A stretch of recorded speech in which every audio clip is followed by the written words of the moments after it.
6h30, 9h, la matinale. Bonjour Isabelle de Gomin. Bonjour Stéphanie. Dans votre édito ce lundi matin, vous revenez sur les révélations sur Jean Vanier.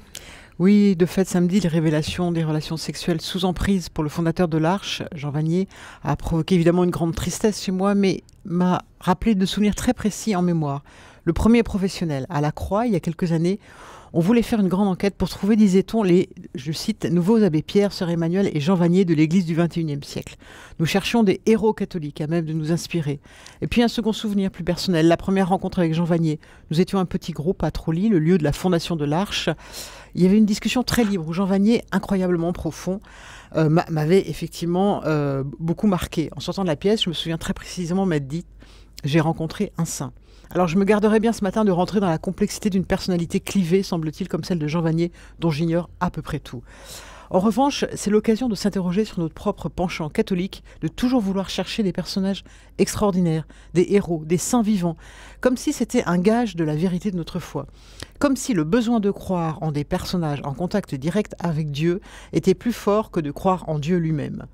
Il me semble que cette tendance à l'idolâtrie dans la religion catholique remonte à toute une tradition qui, au long des siècles, n'a eu de cesse de fabriquer des saints pour la piété populaire. Certes, on ne devient saint qu'après sa mort, mais ce culte de la sainteté a entraîné un mythe de la perfection absolue du croyant qui bien souvent nous écrase. Nos imaginaires sont remplis de ces histoires édifiantes de saints parfaits, si parfaits, Stéphanie, qu'ils en sont complètement inhumains. Cette idolâtrie, et d'ailleurs la papolatrie est une forme d'idolâtrie, nous porte à révérer certaines personnes de leur vivant comme des demi-dieux. C'est une révérence, me semble-t-il, mortifère.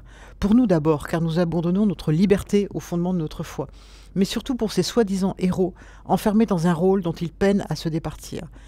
Pour moi, dans cette affaire, le plus triste, ce n'est peut-être pas ce que Jean Vanier a fait, même si c'est terrible pour les victimes. C'est qu'il ait été incapable de le reconnaître, de demander pardon avant de mourir.